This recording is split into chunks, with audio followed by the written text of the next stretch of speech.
Hello everyone, and welcome to Classic Gaming Today, where we take a look at the gaming experiences of the past through the eyes of the present. I'm your host, Tony, and today we're going to look at Darkseid, a third-person point-and-click adventure title developed and published by Cyberdreams in 1992 for several computer platforms, including MS-DOS, Amiga, Amiga CD32, and Macintosh, with ports to the Sony PlayStation and Sega Saturn following as Japanese exclusive releases. We're going to talk about that title in just a couple minutes, but first, as is usual, just a little bit of housekeeping up front. This is episode number 76. I am excited to be here. I hope all of you are as well. If you'd like to reach out, let me know how I'm doing, provide feedback, comments, suggestions, or just talk about classic games and technology in general, I would love to hear from you, and there are a few ways you can reach out. I have an X account with the handle @ClassicGamingT. I have an email address, which is classicgamingtoday@gmail.com, and we have a Discord server. The link is in the show notes. Discord is the best way to get in touch with me and the rest of the community around this podcast. We have a ton of fun out on Discord. We have discussions. We do weekly gaming challenges, monthly gaming challenges, prizes, rewards. Everything is out there. If that sounds like a good time, check us out over in Discord. I should also mention that we have a Patreon. It is patreon.com/classicgamingtoday. So if you want even more Classic Gaming Today goodness, including a bi-weekly exclusive podcast expansion pack, patreon.com/classicgamingtoday is where it's at. I'd also like to give a shout out to our Pantheon patrons. They are ISO, Rich Senewall, David Morton, and Sam Twardowski. Thank you guys for supporting the show. Thank you all for supporting the show, whether you contribute monetarily or simply listen on a regular basis. I truly do appreciate all of the support.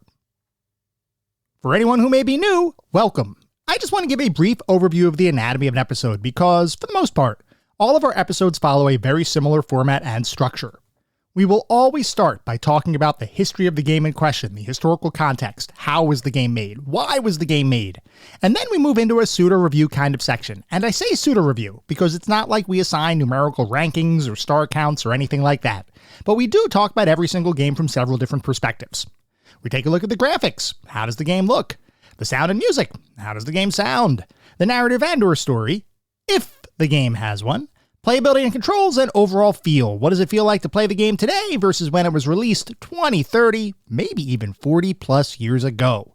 We do all of that to reach a verdict as far as how well the game holds up today. And to do that, we assign each game to one of several categories. At the very top of our list is the Pantheon of classic gaming. If a game reaches the Pantheon, you know it is that darn good. It is a certifiable classic. You should go out of your way to play those games today. Just beyond the Pantheon are our golden oldies. These are still really good games. I still highly recommend you play them, especially if you enjoy the genre in which the game exists. By all means, you should have a great time. They are not quite Pantheon level, but they're still really worthwhile experiences, and I still highly encourage you all to play those titles today. Beyond the golden oldies, we reach our mediocre mentions. This is where we start getting into the realm of games that I cannot recommend to the broad population. They might have aged a little bit, might have had a couple of issues to begin with. You may still have a good time, especially if you enjoy the genre in which the game lives. By all means, go for it, but I cannot recommend these games to the broad population. And then beyond the mediocre mentions, we reach the footnotes. These are the games that are best left in the annals of history. I have played them, so you don't have to. I cannot recommend anyone play these titles today. They have either aged incredibly poorly, or they may not have been all that great to begin with. With that out of the way, we're going to start talking about the game of the day. That is Darkseid.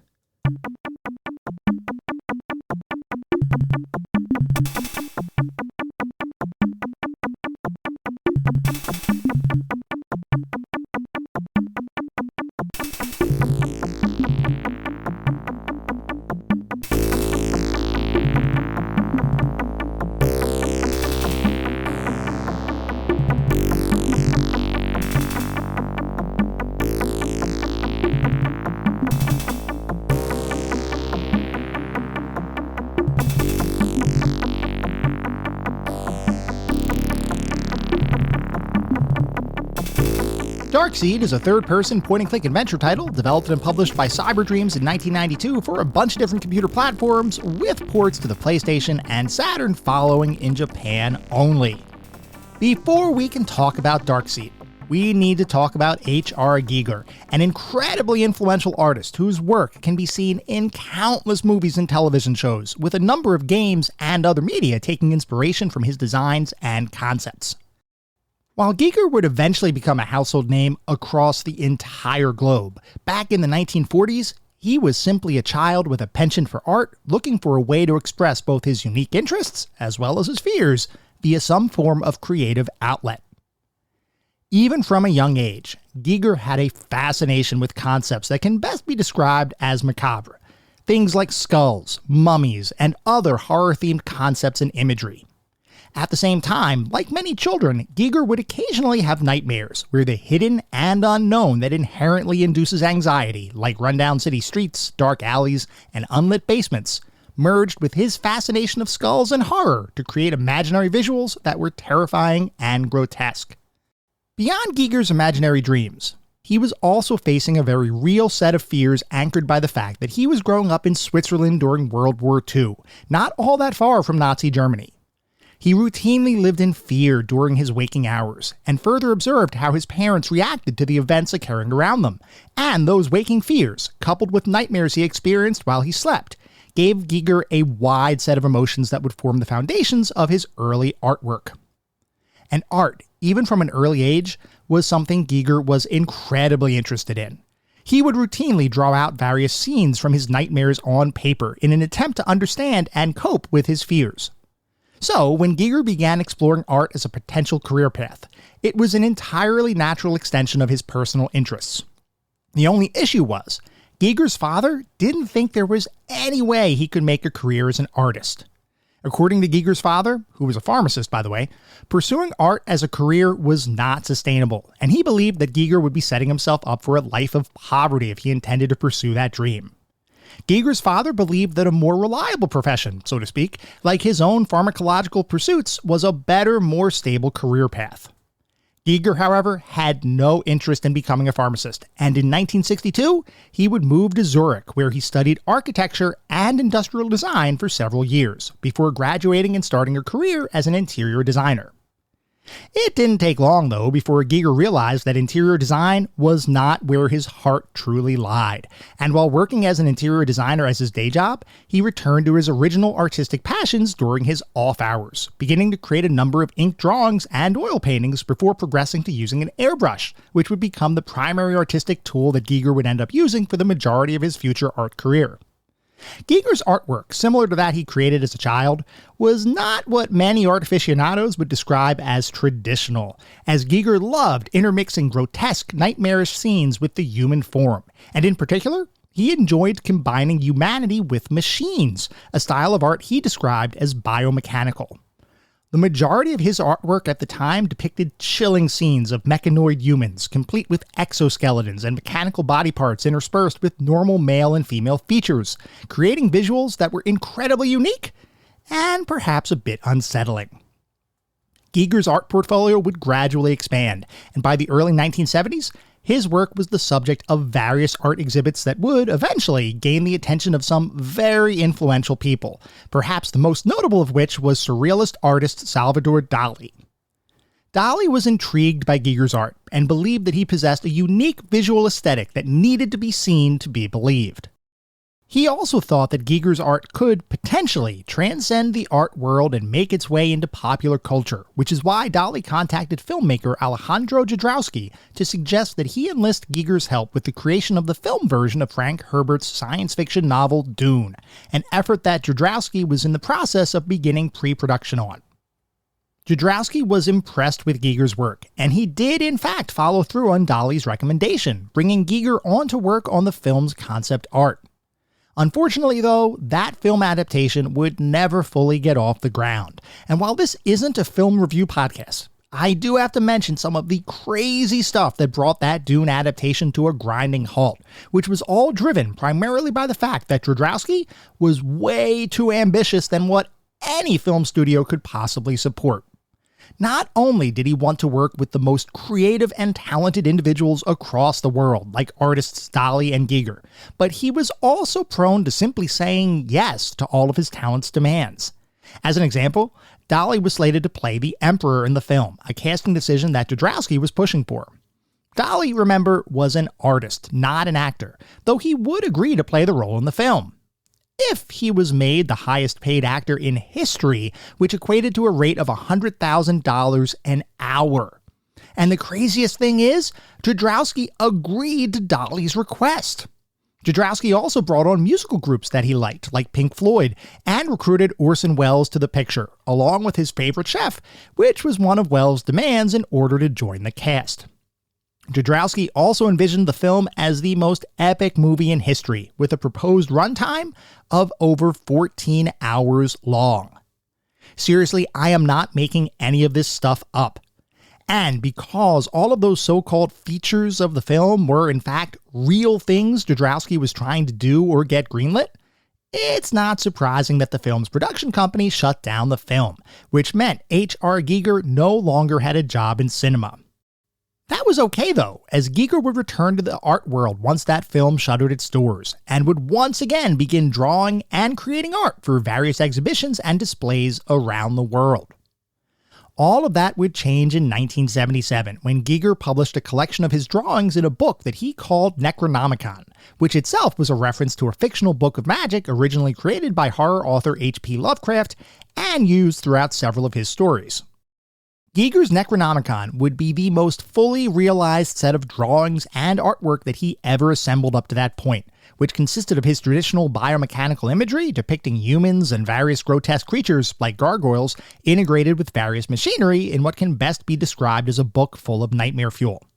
Well, one day, Hollywood director Ridley Scott, who was in the process of working through his own cinematic pre-production schedule for an upcoming movie, was sitting in the waiting room of film production company 20th Century Fox when he came upon a strange book of various artwork and drawings, which was, you guessed it, Giger's Necronomicon. As Scott began flipping through the pages of the book, he realized that H.R. Giger's imagery would be a perfect fit for his new film, a title focused on a crew of astronauts exploring a derelict spacecraft that may have, possibly, been overrun by violent extraterrestrial life.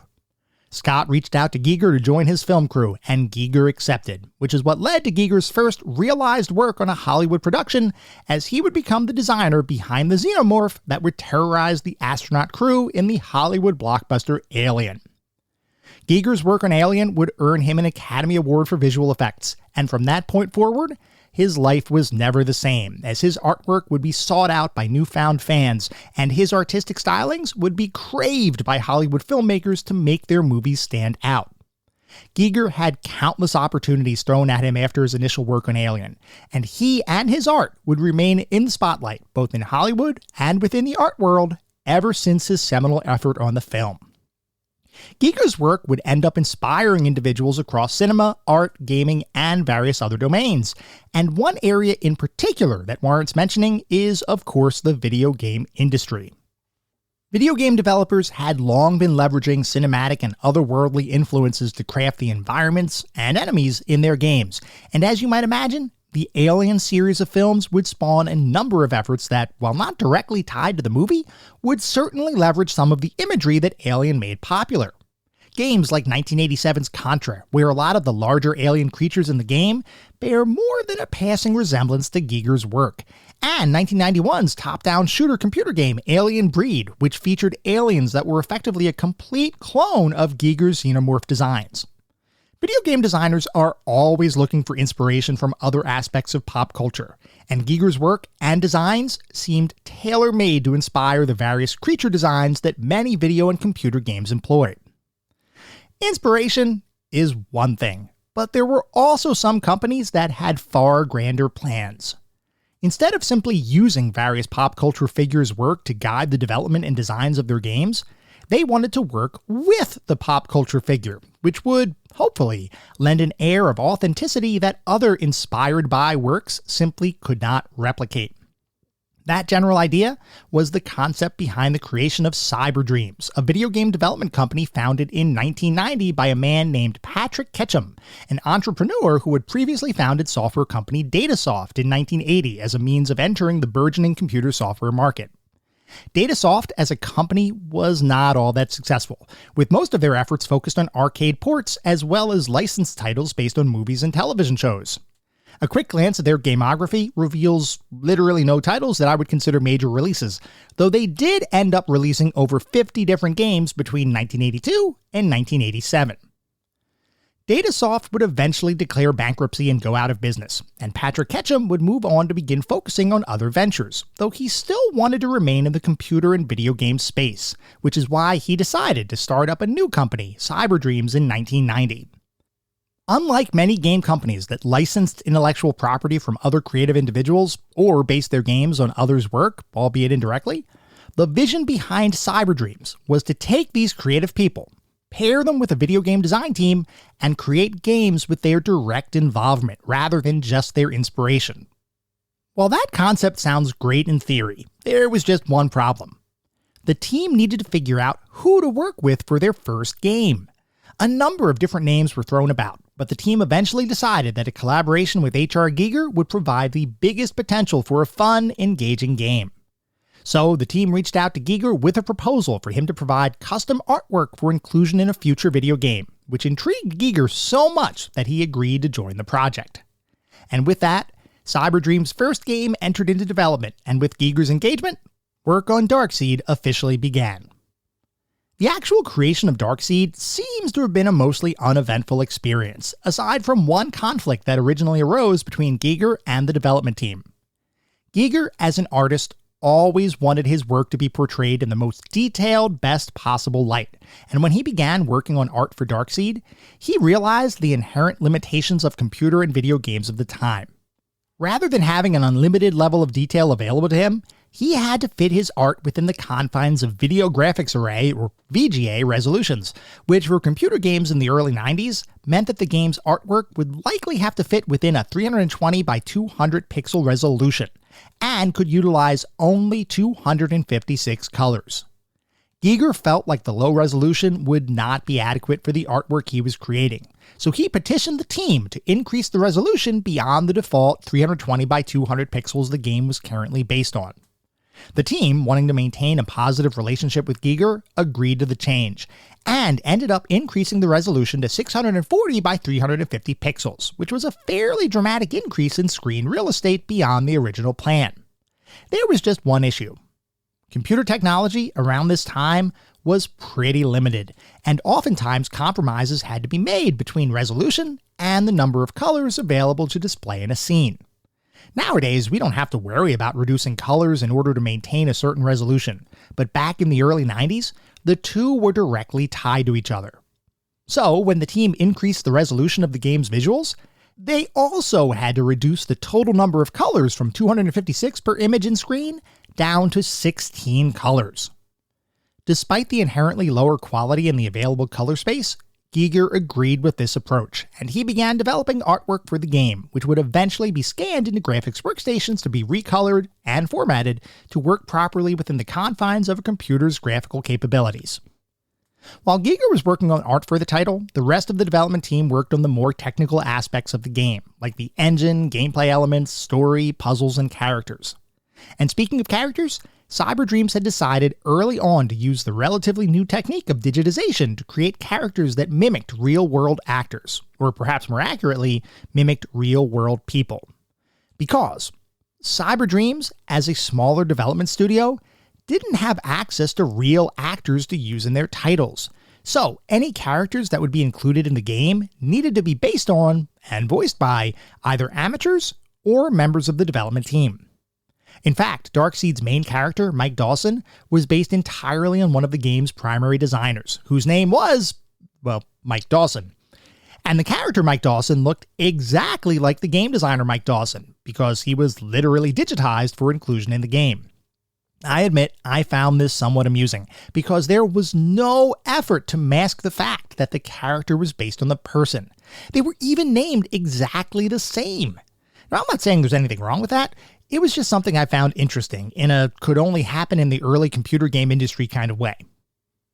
Eventually, Giger and the team would complete their work on the title, and Darkseid would release on the MS-DOS computer platform in 1992, with a port to the Amiga computer ecosystem following shortly thereafter, and even more ports occurring to the Sony PlayStation and Sega Saturn home consoles as Japanese exclusives, though interestingly, those Japanese ports were only subtitled. The voice acting in the game used the standard English recorded dialogue that appeared in the CD-based versions of the American release. More interesting than any of those ports, though, was an unofficial and unlicensed port to the Nintendo's 8-bit Famicom system, which was completed by Chinese company Mars Production in 2001. Yes, I said 2001. A full 9 years after its original release, and many years after the Famicom was considered a relevant system amongst the modern gaming community.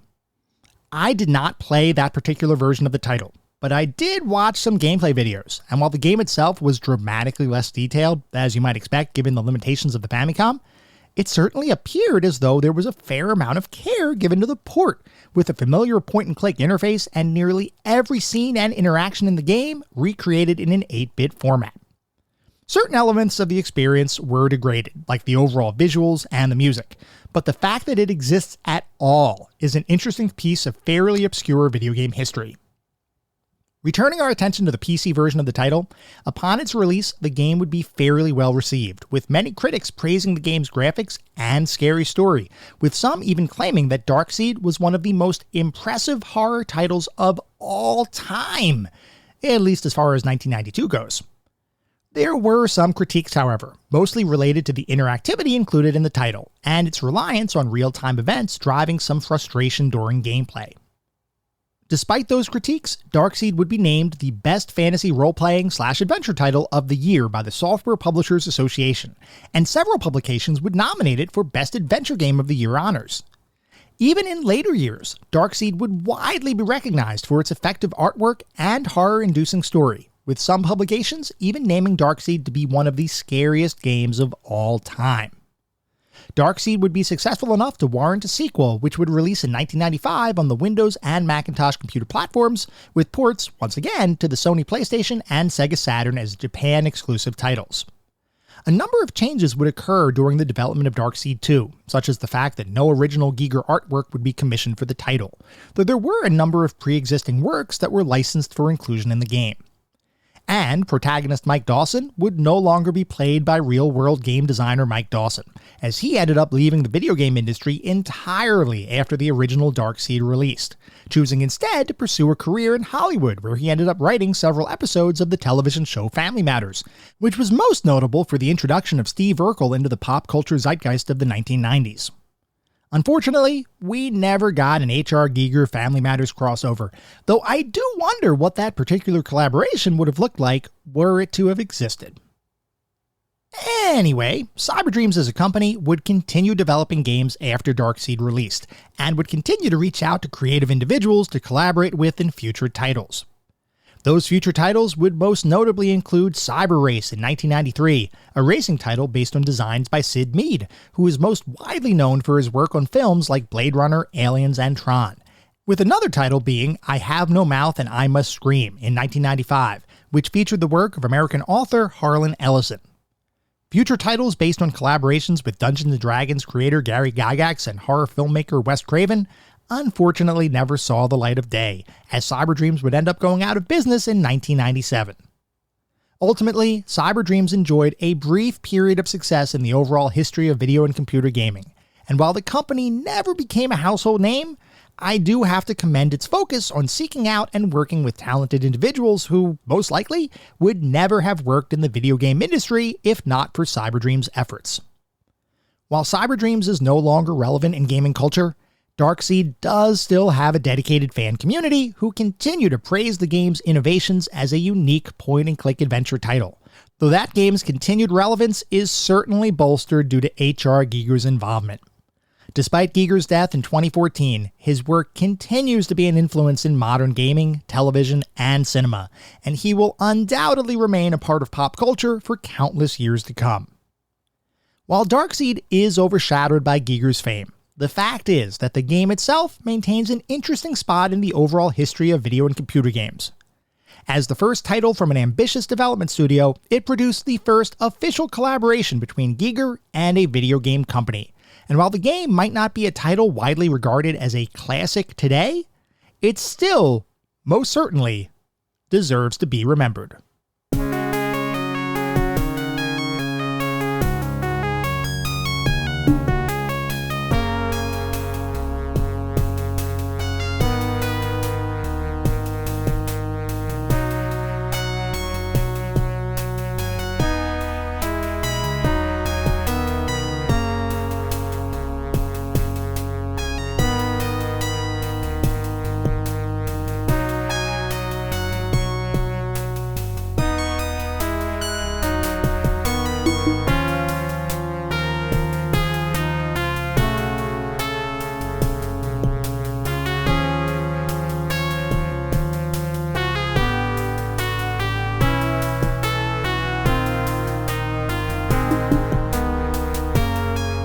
We are now going to shift to start talking about what it feels like to play Darkseid today versus when it was released over 30 years ago. So Darkseid is, in some ways, a fairly typical third-person point-and-click adventure title, in that you have control over a character, you navigate around different scenes using your mouse to interact with the environment, you pick up and use items, and generally accomplish pretty much anything you want to do in the game's world. What I found interesting, though, was the way Darkseid both embraced what I would consider to be its hardcore adventure game roots, as well as innovated on that formula, albeit not always successfully. We'll talk about that as we go, but for now, let's go over a general overview of Darkseid. When you first start up the game, you're presented with a very brief introductory sequence depicting a dream where your character has an alien embryo implanted in his head, after which he wakes up and, strangely, has a splitting headache. Does this mean that your character's dreams are impacting his waking state? Or was your character not dreaming at all, but rather remembering some sort of alien abduction? Those answers you'll get as you play the game, and I'm not going to spoil them here, but that general framework, needing to find out what the heck is really going on, is what provides the narrative structure for the rest of the game. Like many point-and-click adventure titles, Darkseid's story is split up across several days, 3 to be exact, and as you progress through the game, different events and locations will become available to you. Unlike many point-and-click adventure titles, however, Darkseid's days are based upon an in-game clock, which means each day is going to progress regardless of what actions you take, with certain events happening at specific times, while others need to be triggered by your own actions, sometimes also being tied to specific timed sequences. On paper, this sounds like an intriguing concept, a game where the world exists independent of the player, with any action you take potentially affecting the world from that point forward. In practice, however, things rarely play out as ideally as you'd hope. The way a game with a time-sensitive mechanic should work, from my perspective, is that each playthrough you unlock additional knowledge or information about what the heck is going on, until eventually you have a full enough picture of the overall story, situation, and world to make your way through the game successfully, almost like an interactive version of the movie Groundhog's Day. You try, you die, you repeat, until eventually you succeed.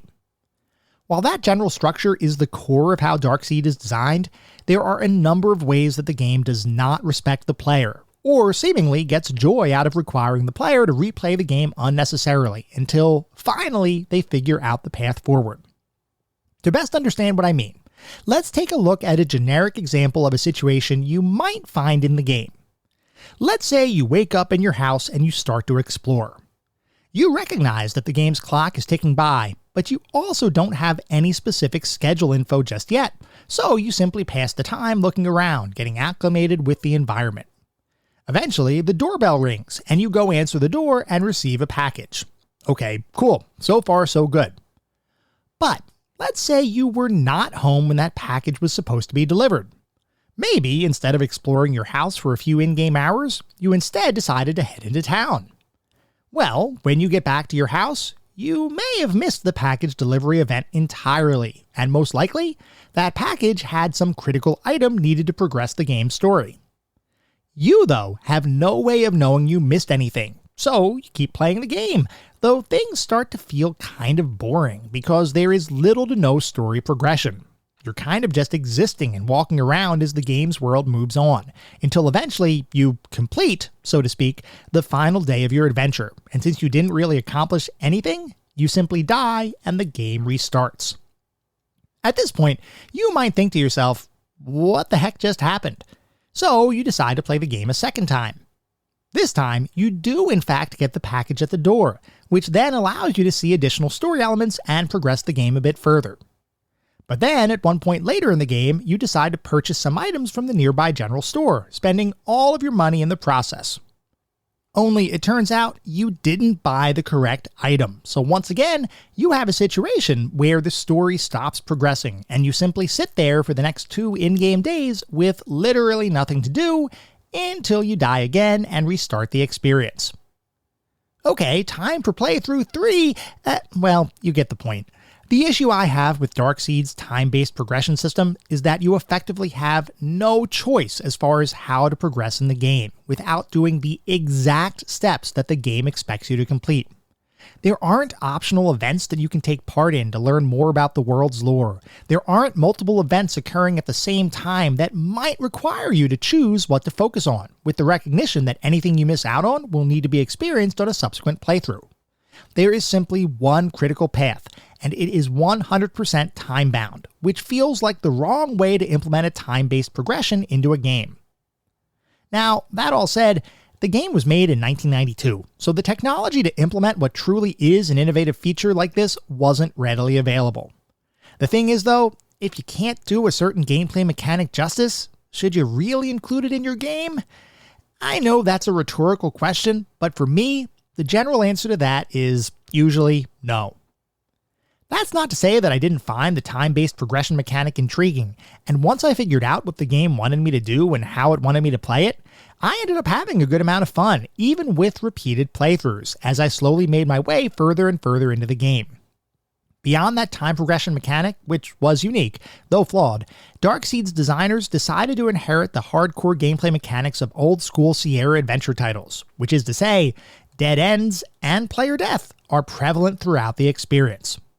Now, I want to clarify that I have no issue with adventure games including player death as a core mechanic, as long as those deaths are telegraphed in some way to make them avoidable for an observant player. One of my favorite examples of a totally bogus player death is in Sierra's original King's Quest, where if you approach a certain rock from the wrong side of the screen, you suddenly die. Well, Darkseid has similar, albeit not quite as absurd, deaths that you could potentially stumble upon. The one example that comes to mind immediately is a mid-game sequence that involves pulling a lever, which is a fairly common task in most games.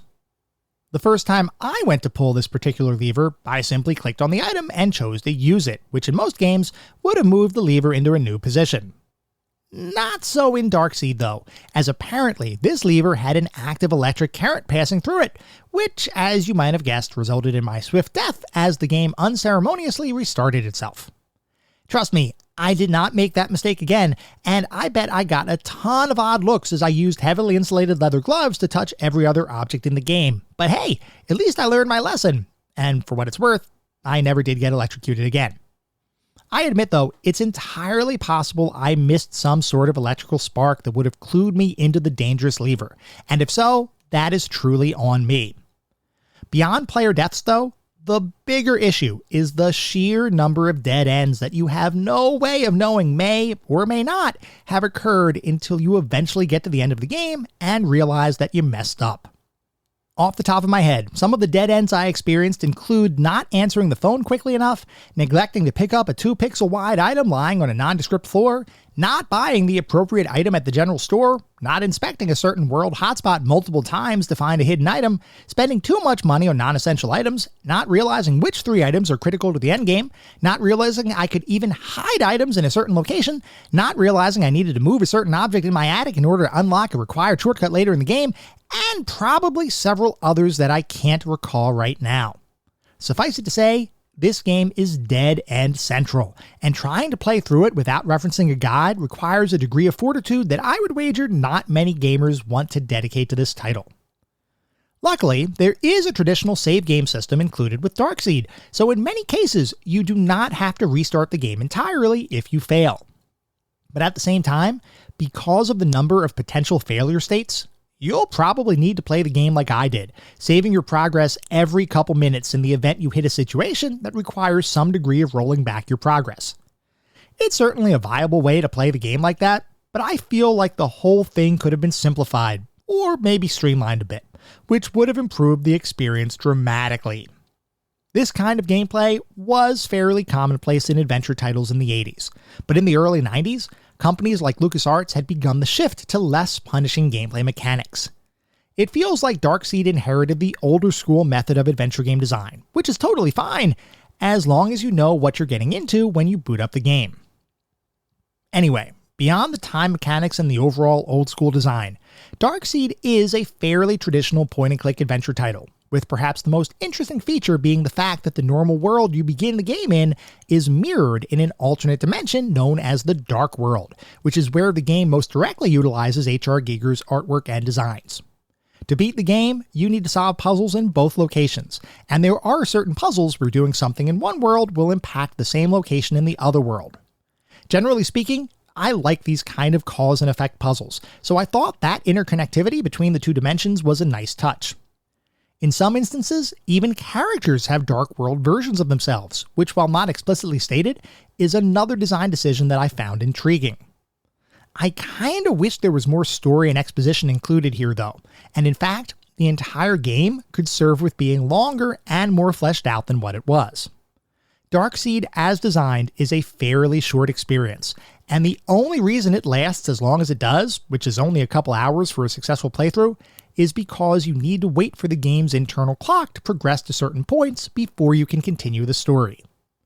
Otherwise, the only aspect of the title that adds any appreciable length to the experience is the fact that you'll die and fail a good number of times, so those trial and error playthroughs add some time to the gameplay. What I would have preferred was more story and lore. I felt like there was a lot of untapped potential, and even with the game's shortcomings, I found myself wanting more. We're going to talk more about my specific thoughts on different aspects of the game in just a minute, but first, as we always do, we need to take a look at the back of the box, because, as you all know, I love looking at the back of the boxes for these games. I love learning how different companies marketed their titles, especially around this time, because we did not have a pervasive internet. We did not have YouTube to look up gameplay videos or get others' opinions. We certainly had magazine articles, but a lot of times, our buying decision was based on what the box looked like and what was written on the back of the box, literally in real time standing there in the game store. So, for Darkseid, for the personal computer MS-DOS platform, the back of the box says Darkseid.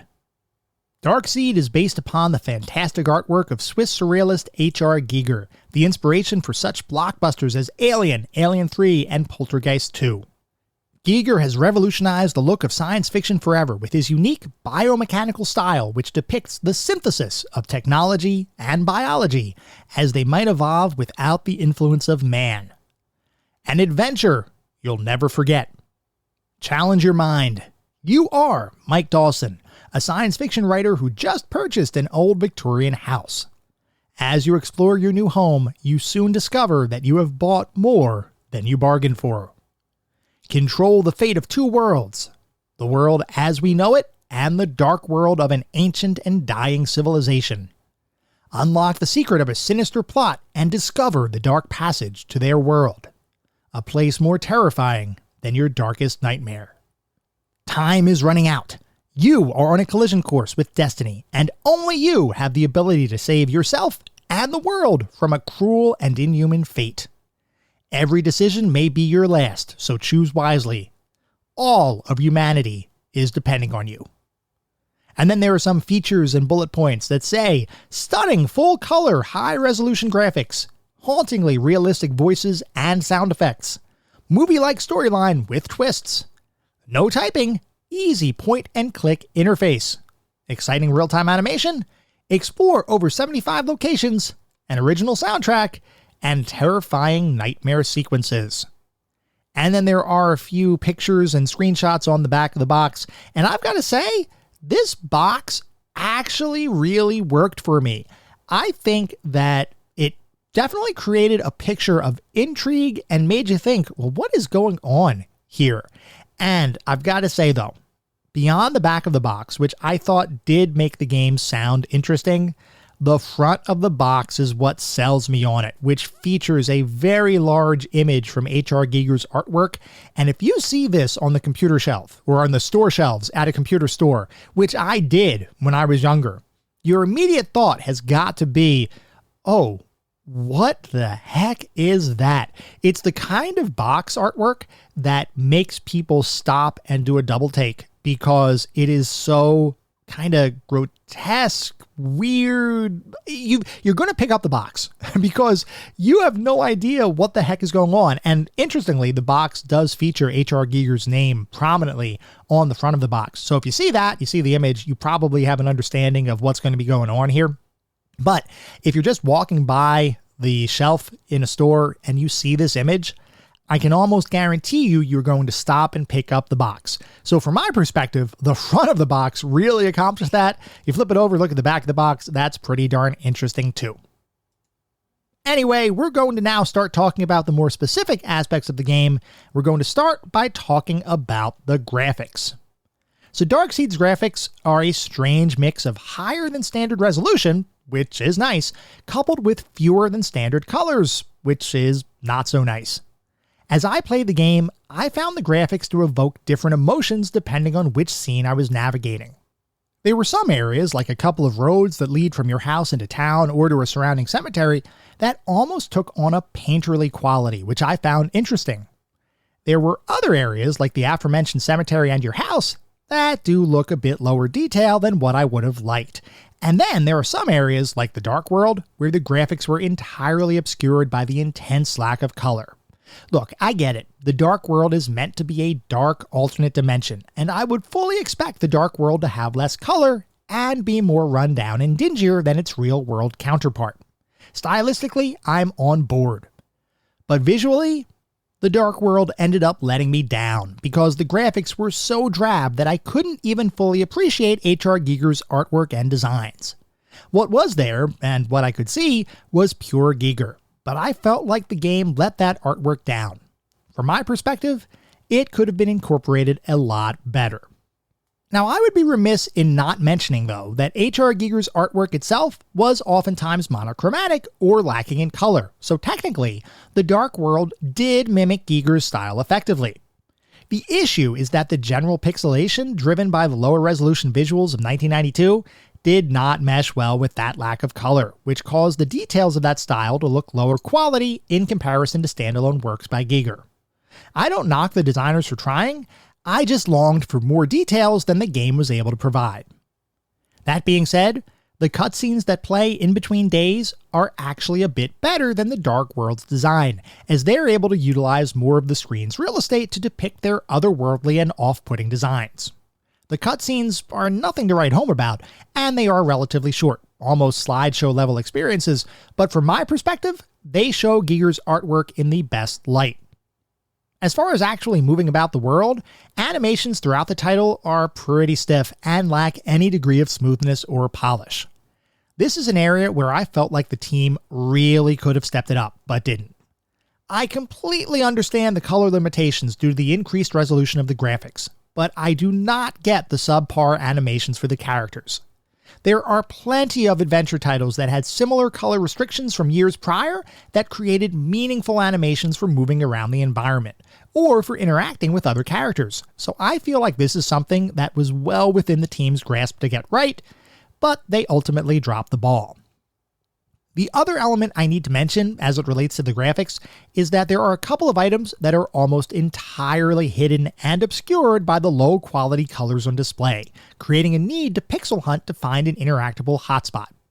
The bigger issue, though, is that a normal person playing the game is likely to not even realize there's potentially an item to be found in the areas where these pixel hunts occur. In one instance, which occurs after moving a chest out of the way of a hidden passage, there's an unnecessary item that you can pick up if you notice it, so while annoying, at least that item isn't required to complete the game. There is one other item, though, that is entirely missable, and if you do miss it, you cannot beat the game. That one is even more obscure than the unnecessary item, and I'm not lying when I say the overall size of the item is literally 2 pixels wide. Now I admit I played this one on a modern machine using emulation because I do not have a hard copy of this particular game, so it's entirely possible that on a CRT the item would be more noticeable. If anyone has any experience there, let me know. I'm not going to spoil which items I'm talking about, but I would wager a guess that anyone who has played the game knows exactly which items I'm referring to. Overall, the graphics were a bit subpar from my perspective, even when looked at from a 1992 standpoint. When looked at through a modern lens, the graphics appear even worse. Moving on to the sound and music, I need to preface this by saying that I truly enjoy early synthesized music that typically would accompany games from the 80s and early 90s. Don't get me wrong, I enjoy a cinematic orchestrated soundtrack as well, but there's something nostalgic about early MIDI and synthesized game music that I love. Darkseid, for its part, utilizes what appears to be Sound Blaster-based FM synthesis, which, like I just said, is totally in my wheelhouse. Now that being said, the music here is just not all that great.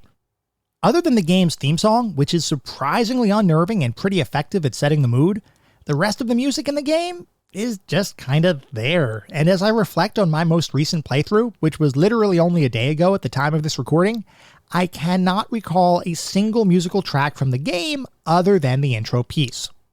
That's not necessarily a bad thing, as some background tracks and music are designed to simply mix in with the gameplay, enhancing the overall experience but not drawing attention to itself. The thing is, that is not the way the music in Darkseid is. Instead, the music is simply subpar.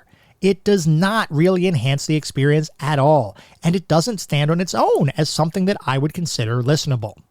It's not the worst thing in the world, but it's also not something that I would ever seek out to listen to again. Beyond the music, in a nice touch, the game does include some light voice acting, and here I actually think the game does a nice job. All of the voiced parts, for the most part, sound good. They're definitely not professional voice actor level, but they are good enough to not make it feel like you're playing a corny B-movie starring a bunch of game developers moonlighting as voice actors. I kinda wish there was more dialogue in the game, but as it stands, the voiced parts are limited to only a few lines overall, owing in large part to the fact that there is no real dialogue system in the game, which we will actually talk about in a couple minutes. Bottom line, the music is not really effective in enhancing the experience of playing the game, though the voice acting is a nice addition that partly, but not wholly, offsets the game's musical missteps. Moving on to the narrative and story. In Darkseid, you play as Mike Dawson, who just recently purchased and moved into an old, partly dilapidated house. As soon as you move in, you start experiencing traumatic nightmares, and you soon discover that those nightmares may, in fact, be more real than you first assumed. It's up to you to discover the mystery behind those nightmares and, with the help of several notes left over from the house's deceased former owner, figure out how to stop an ancient race of beings from moving into, and potentially taking over, the modern world. I am super conflicted when it comes to the story here, because I actually really liked the general framework for the narrative, and I thought the whole concept was intriguing and worked well. My big issue is the fact that there wasn't more story to consume, or lore to help flesh out the concepts presented in the game. I mentioned it before, but I really felt like there was a ton of potential here that could have turned this into a truly classic, disturbing story. As it stands though, the story was pretty bare bones, which is a major issue from my perspective. My general rule of thumb as it relates to adventure games is that the best titles in the genre marry gameplay, puzzles, and narrative into a trinity of awesomeness, and when you have a title that hits it out of the park in all 3 areas, you have a truly amazing adventure game on your hands. Darkseid really drops the ball on the narrative, which is supremely frustrating because what was there was interesting. It's just that there's not enough of it to really drive the level of engagement needed to support multiple playthroughs, which, like we talked about, is absolutely required. Moving on to the playability and controls, let's dive a bit deeper into the overall controls for the title. Like I mentioned earlier, the gameplay is driven entirely using a mouse interface, where you click around various scenes to interact with the game world. The overall options you have at your disposal are fairly limited and are simplified beyond what you might see from contemporary LucasArts and Sierra Adventure titles, in that rather than having a ton of different verb commands, your interactions are limited to either move around, which is represented by an arrow, use, which is represented by a hand, and examine, which is represented by a question mark. Each of those icons change to other icons when you mouse over an interactive part of a scene. For the arrow, the icon changes to a set of 4 arrows whenever you mouse over a scene transition, like a doorway, indicating that you can move from one room or scene to another. For the use hand, if you mouse over an interactive object, it'll change to a hand with a pointing finger, which means you can actually do something with that object. And for the examine question mark, if you mouse over an interactive hotspot, it'll change to an exclamation mark, which means you can get more information about whatever object you're mousing over. The observant amongst you may notice that one traditional adventure game icon, the talk command, is conspicuously missing, and the reason for that is that there is no dialogue system in the game, despite there being several characters you can interact with.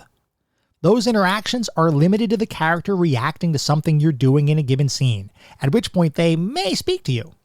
As an example, in the general store in town, you have an option of purchasing several different items. If you try to talk to the clerk, nothing happens because you don't have a talk command, obviously. The only time the clerk speaks to you is if you try to interact with one of the purchasable objects, at which point the clerk will explain that you need to spend money in order to purchase the item. Similar events occur with other characters throughout the game, like the librarian who will only talk to you if you give her an item, or the police who want nothing more than to arrest you and detain you in a jail cell for the majority of your playtime.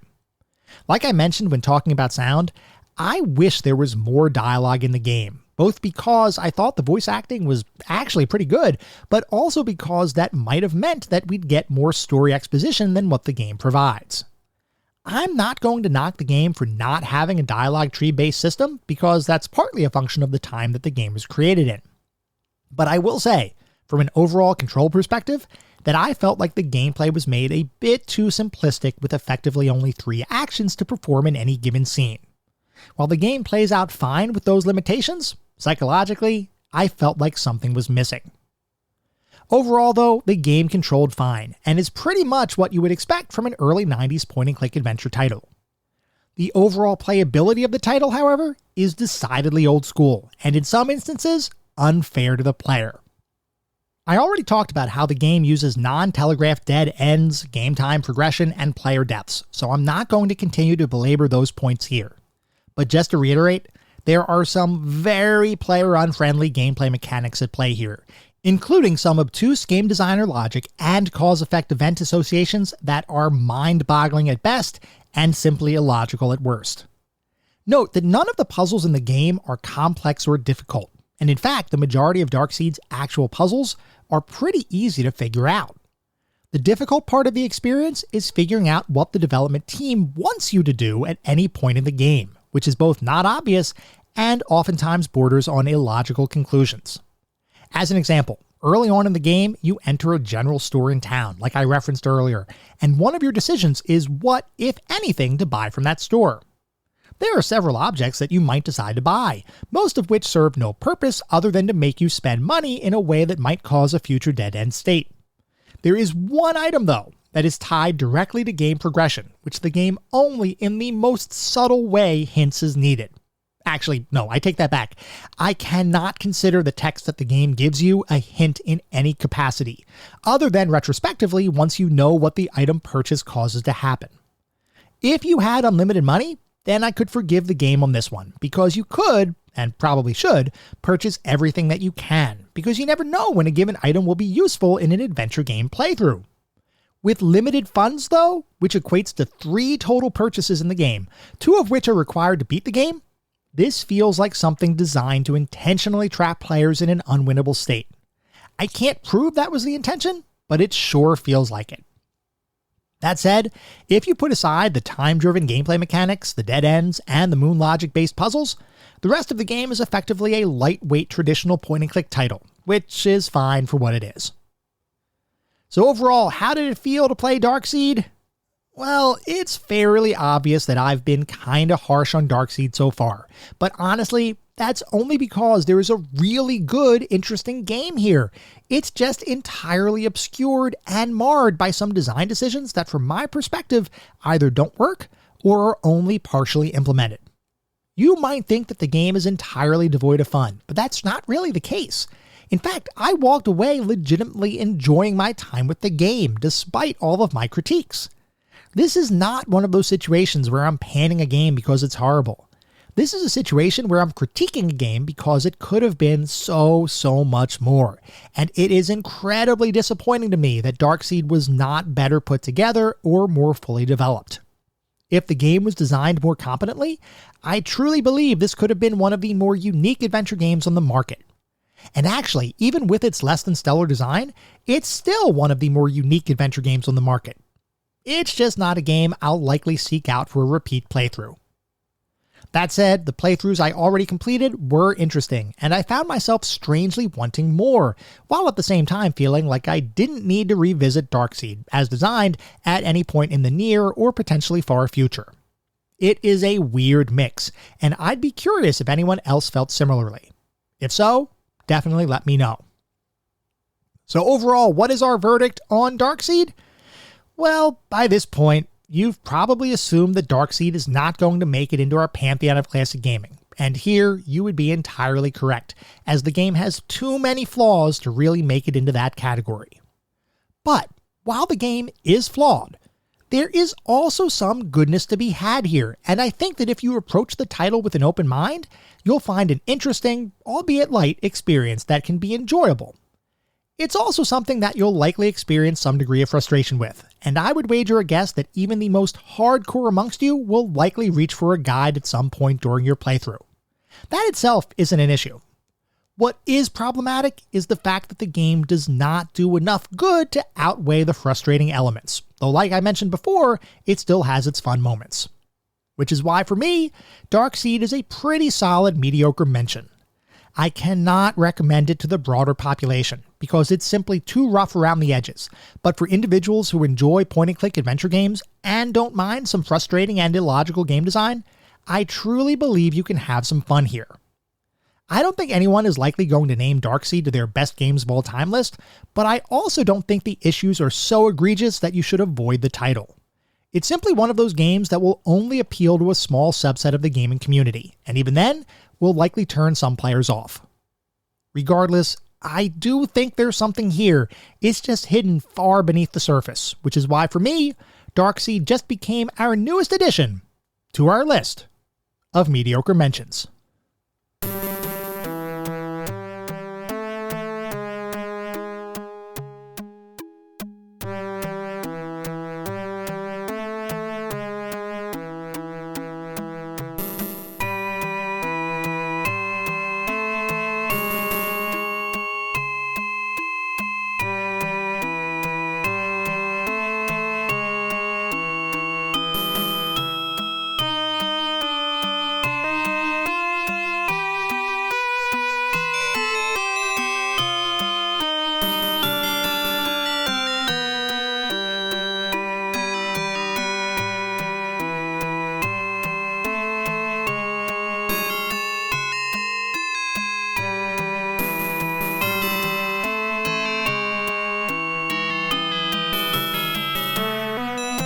That was our episode on Darkseid. I hope you all enjoyed listening to it as much as I enjoyed creating it. If you'd like to reach out, let me know how I'm doing, provide feedback, comments, suggestions, or just talk about classic games and technology in general. I would love to hear from you, and there are a few ways you can reach out. I have an X account with the handle @ClassicGamingT. I have an email address, which is classicgamingtoday@gmail.com. And we have a Discord server. The link is in the show notes. Discord is the best way to get in touch with me and the rest of the community around this podcast. We have a ton of fun out on Discord. I highly encourage you all to check it out. I also encourage you all to check out our Patreon. It is patreon.com/ClassicGamingToday. So if you want even more Classic Gaming Today goodness, including an exclusive bi-weekly podcast expansion pack, patreon.com/ClassicGamingToday is where it's at.